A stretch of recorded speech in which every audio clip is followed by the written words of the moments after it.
Liverpool are Premier League champions again. In a season where many questioned whether the post Jurgen Klopp era could begin with success, Arne Slot's men silenced the doubters, not just by winning, but by doing so with style, purpose, and grit, and dominating the league. Today, we are breaking down exactly why Liverpool lifted the Premier League trophy in 2024-25. We look at 5 key reasons: tactical, psychological, and practical that made this title win possible.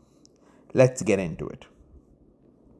Point number 1: Arne Slot's tactics and man management. When Arne Slot was appointed, the buzz was mixed. He wasn't a blockbuster name, but those who had followed his work at Feyenoord knew what he stood for: tactical intelligence, pressing structure, and man management finesse. Slot didn't force change for the sake of ego. Instead, he adapted Liverpool's high octane blueprint into something more controlled and sustainable. The press was smarter, the possession more composed, and the team less vulnerable in transitions. Tactically, Slot implemented situational pressing, asking his side to hunt in packs at the right moments rather than constantly. He also gave midfielders license to rotate fluidly, making it harder for opponents to mark channels and passing lanes. But it wasn't just the tactics, it was the environment. Slot earned buy in from day one. Players responded to his clarity, calmness, and trust. He was firm when needed, but never dictatorial. Virgil van Dijk spoke about his countrymen's influence on the team back in December 2024. And I quote, "It was always going to be difficult to replace Jurgen for everything he did for us, as players and for the club. But he has done it in his own way together with the staff and made sure we have the quality to improve and win games. He makes sure we keep working, are not satisfied, and focus on what is ahead of us next and keep improving." You see the patterns we try to do. You see we can change in games or at halftime, and it's obviously a big credit to him. Unquote. Slot didn't revolutionize, he refined, and Liverpool became stronger for it. Point number 2: building on Klopp's foundation. The smartest thing Arne Slot did, he didn't tear down Klopp's house, he upgraded the wiring. Slot embraced the values Klopp embedded: intensity, identity, unity. The mentality monsters may have had a new general, but the army was still ready to fight. The leadership core stayed intact. Alisson remained world class between the sticks. Trent and Robbo stayed creative forces. Van Dijk and Salah remained the spiritual and tactical pillars. Slot respected that, and rather than force a system overhaul, he layered subtle changes. The squad already knew how to win, how to train, how to lead.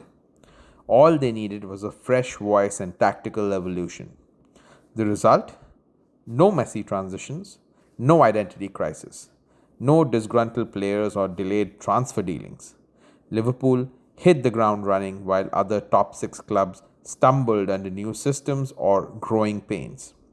Continuity became an advantage, and Slot made it look seamless. Point number 3: Mohamed Salah's exceptional form. Another year, another elite season from Mohamed Salah. Even in his 30s, Salah was Liverpool's most consistent and dangerous player. He finished the Premier League season with 28 goals and 18 assists, a direct hand in over 46 goals. That's title-winning influence. But it wasn't just the stats. It was when and how he delivered. Game-winning goals, equalizers in tight matches, late assists under pressure. Salah was decisive in the moments that shaped the season. Despite media noise, speculation about the Saudi move, or his age curve, Salah stayed laser focused. He became more focused in the attack, and that came to fruition when he opened up his desire to do more in the final third and not defending as much as earlier. This was Salah speaking after Liverpool's 5-1 win over Tottenham, which secured their second Premier League title. You can see the numbers. Now, I don't have to defend much. The tactics are quite different. I said, as long as you rest me defensively, I will provide offensively. So I am glad that I did. He listened a lot, and you can see the numbers. What made this season even more impressive was his unselfishness. Salah often dropped deeper to create space for others. He mentored younger forwards. He adapted his game for the team. This wasn't just peak Salah, this was mature Salah. And Liverpool rode that wave all the way to the title. Point number 4. Gravenberch and McAllister in midfield.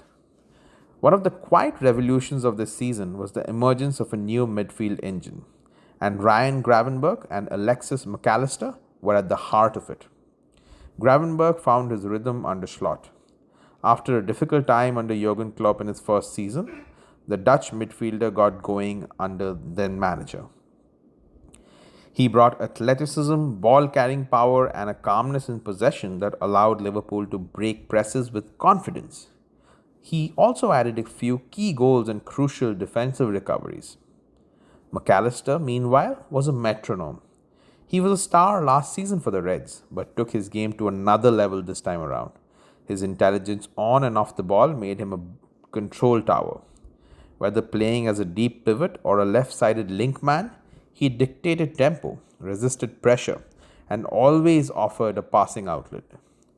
Together, they gave Liverpool a balanced, modern midfield, something the club lacked in the latter Klopp years. And the energy of Curtis Jones, the dynamism of Szoboszlai, and the defensive steel of Endo, and Liverpool suddenly had depth and variety in midfield. They could outplay you or outrun you. And that flexibility was crucial across the season. Point number 5. Early exits from cup competitions helped. Now, here's a factor many overlook, and it may have made all the difference. Liverpool were knocked out of all 3 cup competitions, some earlier than expected: the FA Cup, the League Cup, and the UEFA Champions League. At first, fans were disappointed, but in hindsight, it was a blessing in disguise. With fewer fixtures to juggle, Arne Slot had more time on the training ground. That extra time allowed him to implement his system more thoroughly, especially important in the first season. Tactically, Liverpool became more cohesive and prepared. More importantly, the squad stayed fresher. While title rivals like Manchester City and especially Arsenal were stretched across competitions, Liverpool had one focus: the Premier League. The Reds played the B team in the FA Cup third round, their first fixture of the competition, and were dumped out. Tired legs were starting to show as they were humbled by Newcastle in the League Cup final. Then came the kicker, the defeat to PSG over 2 legs in the Champions League. With no European fixtures in midweek or a fixture pile-up thanks to the FA Cup, the Reds were able to stay focused on the main target, the Premier League. That clarity allowed players like Salah, Van Dijk, McAllister, and even Konate to maintain high energy levels late into the season, a period when other squads often hit fatigue walls. Sometimes less is more, and this season proved it. Liverpool's Premier League title win in 24-25 wasn't the result of one genius tactic or one unstoppable player. It was a collective alignment. Slot's calm authority and smart tactics, a squad that knew how to win and was hungry to prove it that they could do again. A midfield reborn, a talisman still at his peak. While others juggled multiple fronts, Liverpool focused, and they delivered. This wasn't a rebuild. This was a rebirth. And now the message is clear. Liverpool are not just contenders. They are champions, and they are not going anywhere.